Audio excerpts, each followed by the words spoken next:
And when it was over, it would just be the beginning of something far worse.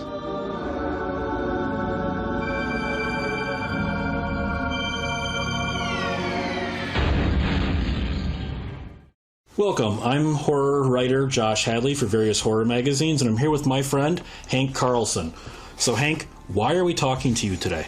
Well, we're talking to me today because I worked on the movie that I hopefully watched that first. It is called Chill Factor.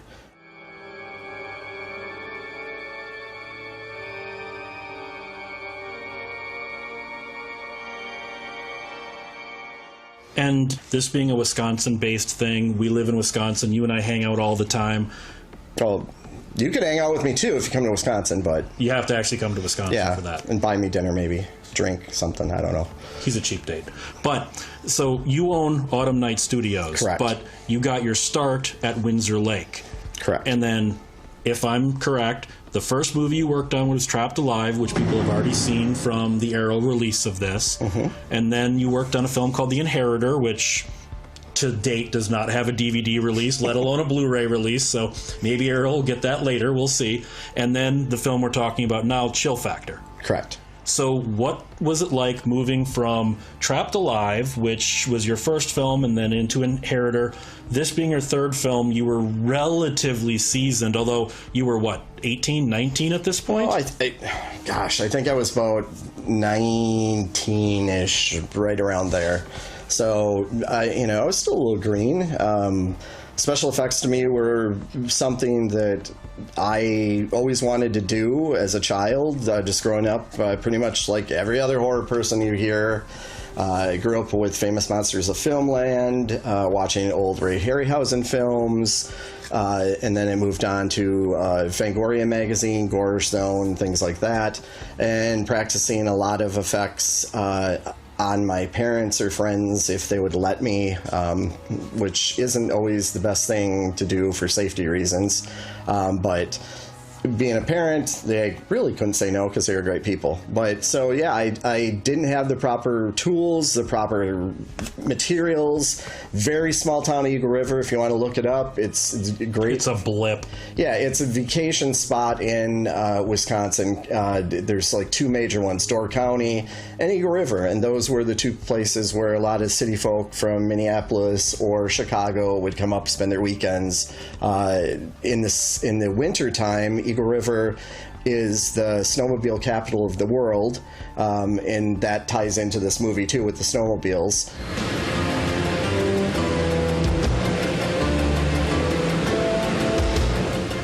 But the snowmobile capital of the world is held once a year in, I do believe I might screw this up, in January, end of January. The Snowmobile Championship. Correct. And it's like the Indianapolis 500 of snowmobile racing. So anybody that is into snowmobile racing knows of Eagle River.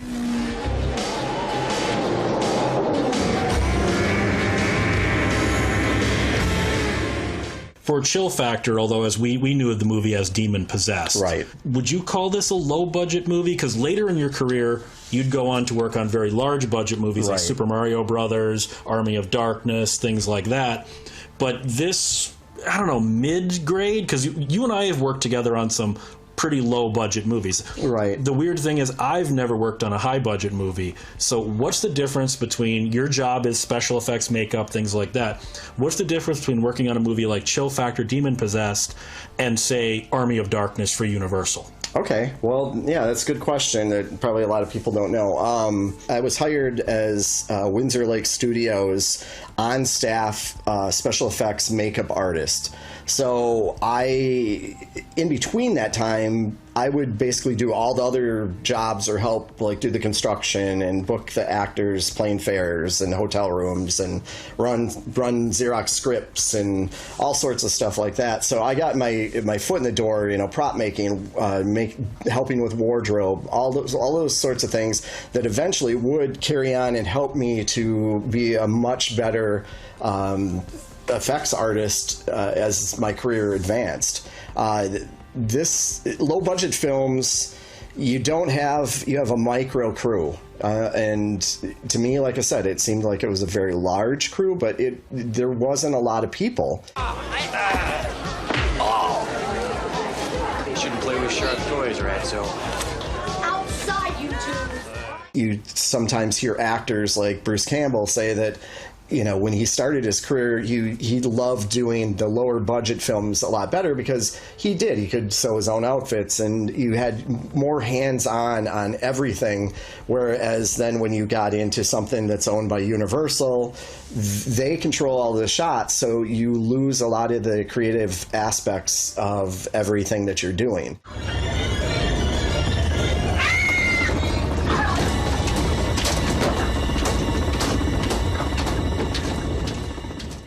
So with this being your third film, what was the difference between, we assume you've already watched the movie at this point, so we're not ruining anything, between having to make the icicles into the eye, you had to do the post full body burn when the villain burns up. There's a laceration of the throat, barbed wire throat slit, which you can't really see in the movie.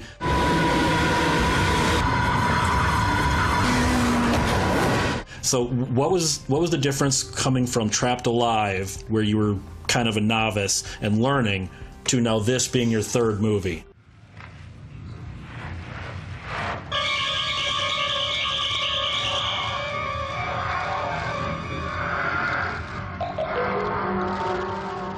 That was my very first, dipping my toe into actually the first film. Made a lot of mistakes, learned a lot though, and you have to make mistakes in order to learn.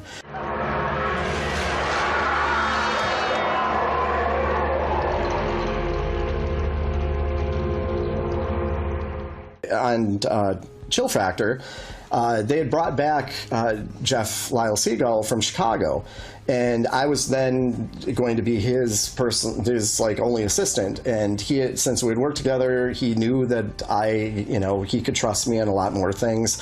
So when he brought up a lot of the props or the effects, they were kind of half done because we were planning on making them during downtime on a film. Because if anybody's ever made a film, and there's nothing glamorous about filmmaking. There's a lot of hurry up and wait. And so during those downtimes, that's when you are finishing up different things. And so when Jeff came on board, there was a problem with the makeup artist, and they ended up leaving. So Jeff had to jump more into that role. So on this film, he allowed me to take a little more creativity in how things were made and let me do a little bit more under his supervision, of course. But like there's the icicle in the eye. That's a great effect.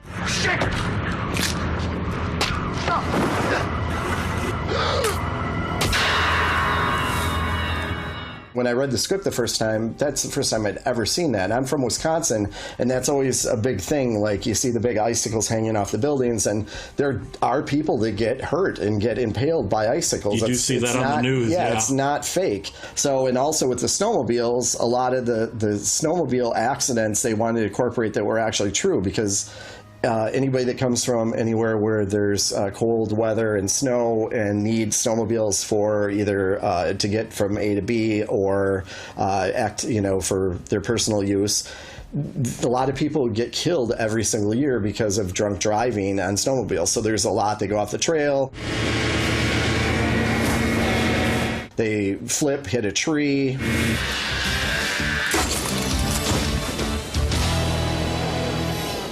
One of the learning aspects of this is that we didn't have to go into such detail with the compound fracture of the hand and, the laceration of the throat and different things, because they weren't really seen. There was no close-up. And in films, you don't want a lot of cutaways. You don't want to this, and then you cut to something close up and back and forth, because in effects world, that just shows that that's kind of like shitty filmmaking. They actually did it right in this. They did. With the icicle in the eyeball, because technically, if you pause it, it looks kind of fake. But the way they used it, they didn't linger on it too long, which nowadays is something that you see. They cut away as soon as it. Nowadays, as soon as Michael you needed Bay to. would have just blown up the whole icicle. Well, the icicle would have made his head explode.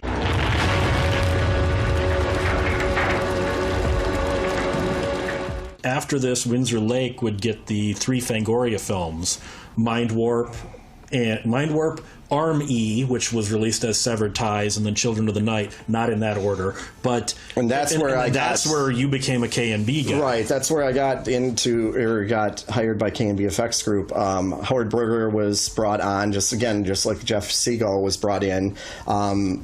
He was brought on with assistant Mark Maitre to handle the on-set effects, and then I was just considered their Windsor Lake's personal effects person. So my job was to assist them.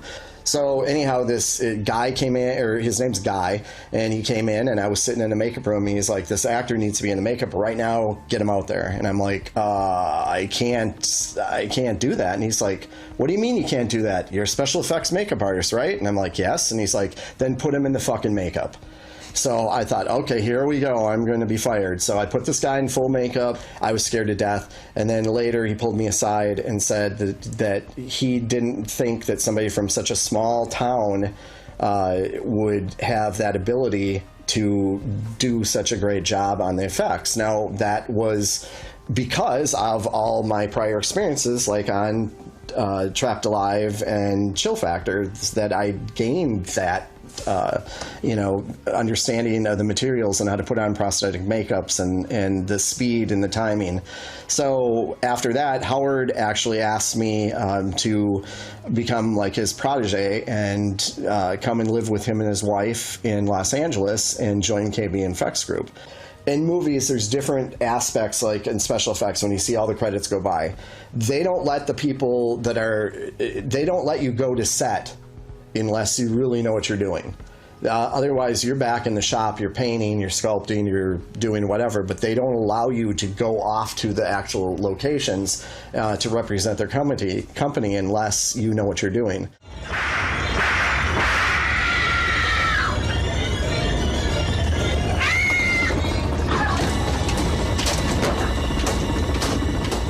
So, Demon Possessed, as we know it, and Chill Factor, when these came out, because you made this in 1988, 1989, but it didn't come out until 1993. So right. When you bought the Laserdisc, which we have right here. Okay, so I was walking, I didn't even think it came out. I thought maybe they showed it on, there was no premiere in Eagle River or anything for it? Not that I remember. I didn't see this one. And so I had a work print that I had watched, and that was pretty much it. I didn't think it even came out. And it was filmed under the title Chill Factor. That was the script. That was the working title.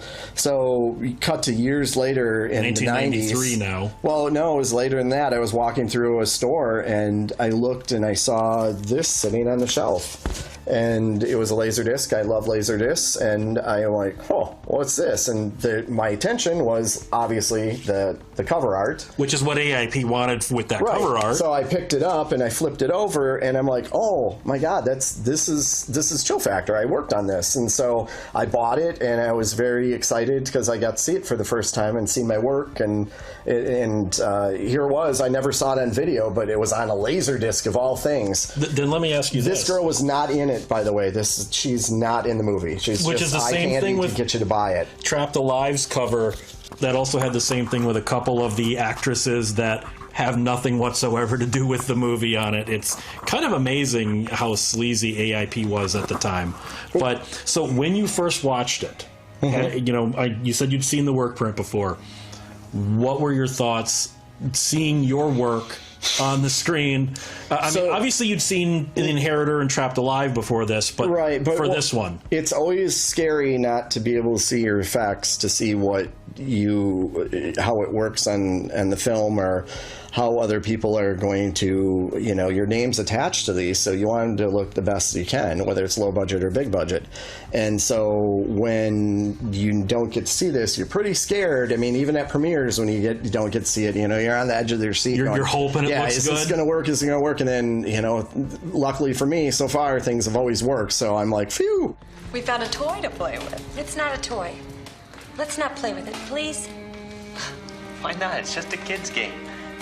Looks kind of like a Ouija board, doesn't it? Yeah, but this isn't Ouija. My grandma had a board just like this one. 300 years old. She said it came from Haiti. Do you remember what she called it? Devil Eye, I think. Well, let's talk about these for a moment. So a witch board, I don't know if you technically call it a witch board in the movie, but it's something like that. Plays a key role in the movie. Originally, I mean, and I'm all into the weird stuff. I'm into the, ghosts and supernatural and all that. So, but I don't believe in Ouija boards. I just don't. I mean, it was put out as a game. Parker Brothers put it out. I just brought one of the Ouija boards. I collect them. This is a Hellboy one. And it's usually made up of a yes and no question, goodbye, and then letters of the alphabet, the numbers, and you use a device called the planchette. And what you do is when 2 or more people are supposed to touch the planchette. Come on, Josh, let's put your fingers on it. And then, we got to do it like they do in the movie. No, not in this. We got to do it properly. All right. You're supposed to touch it, and then it's supposed to guide you and spell out names or whatever questions you ask it. Yeah, like I said, I've never really run into any where this has actually worked. I know there's people that have, but...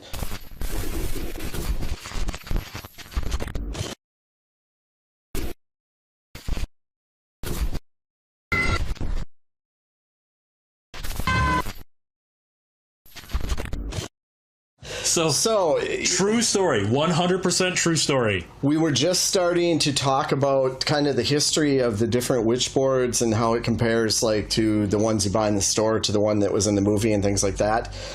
Literally...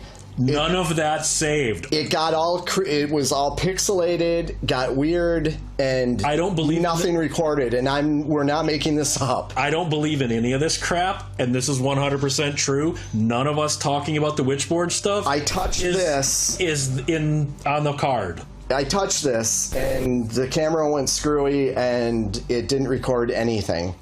The Ouija boards, then they were sold door to door for $1.50, and this was back in... That was a lot of money. Yeah, it was back in like the late 1800s, somewhere right around there. So yeah, it was sold door to door.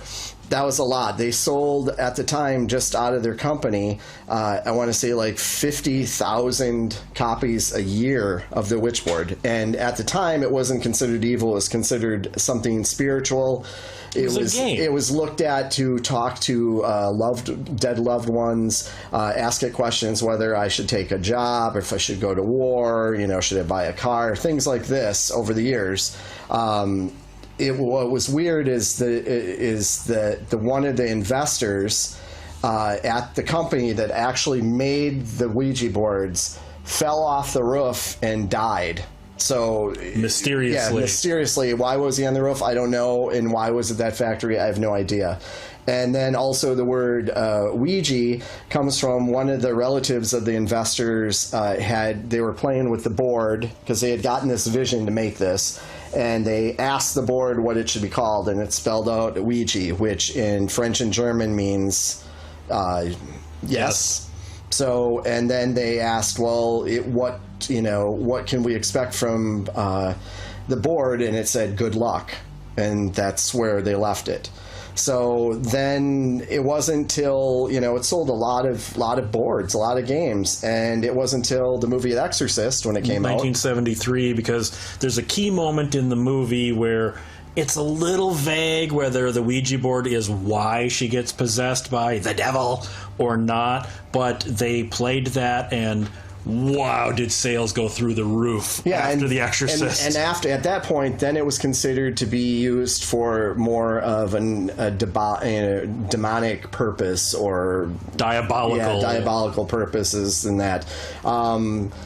So, but once again, you touch that, move that around the board. The one for the movie, which I basically just pulled out of my ass, Hank literally. made this earlier today. Just seconds, but it's very similar to the one used in the movie. There were round witchboards made, but they used the planchette, not a spinner that looked like something for like demonic twister.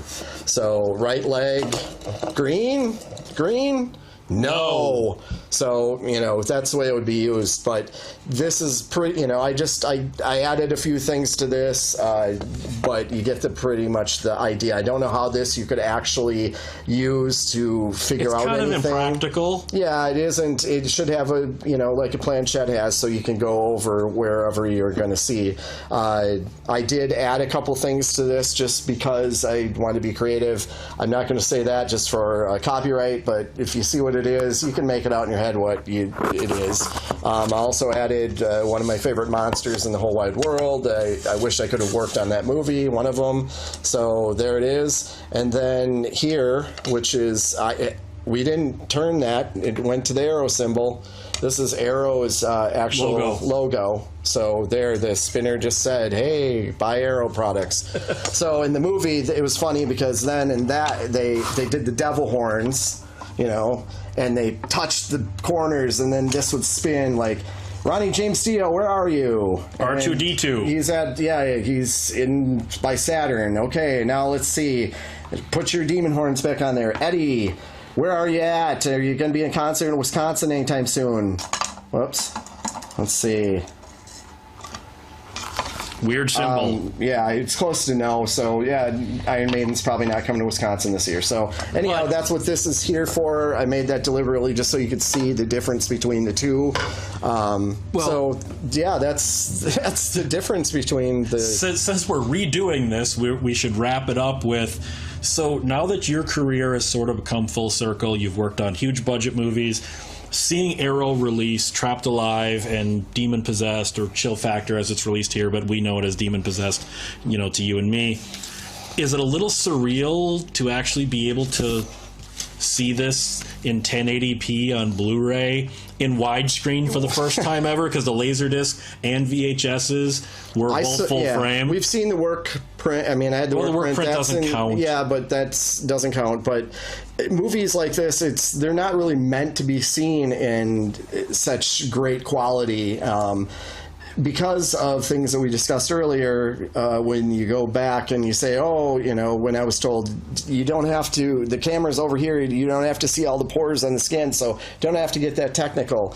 Nowadays, now that it's being transferred, you kind of do. So it's making things look really kind of silly. Like we discussed, if you've seen Star Trek episodes nowadays that they've restored or anything else. Deep Space Nine and Next Generation, they look like high school sets. And they were high school sets. It was cardboard, wood. They utilized whatever they had in their hands. But back then it looked great. But nowadays, I'm a purist. I like, just like with records, I like to hear that hiss. I like the pops. Yeah, I like VHS. I do like Laserdisc, but I like to see the non-clarity in the film. But times are changing, so they have to sell things, and that's the only way that they can also re-put out quality or different libraries of work that has long been overlooked with the next generations that are coming up. The Arrow library is a lot of really weird stuff that we do have to thank companies like Arrow for. What other company was ever going to put Chill Factor out? Well, I mean, in all honesty, I remember you were shocked when you found out they were putting Trapped Alive out. I did. I didn't believe it at first. I got a phone call and I thought, who's calling me? Because I do get people that will. I'm easily accessible. So I thought, well, this might be a joke. Is this a fan doing this? I didn't know, but yeah, it was true. And here we are, putting out. Arrow's doing the third movie I ever worked on, and previously they put out the first movie I ever worked on. So I'm glad that now a next generation gets to see this and also hear and hopefully learn from commentaries like this or interviews, mistakes that are made, things not to do.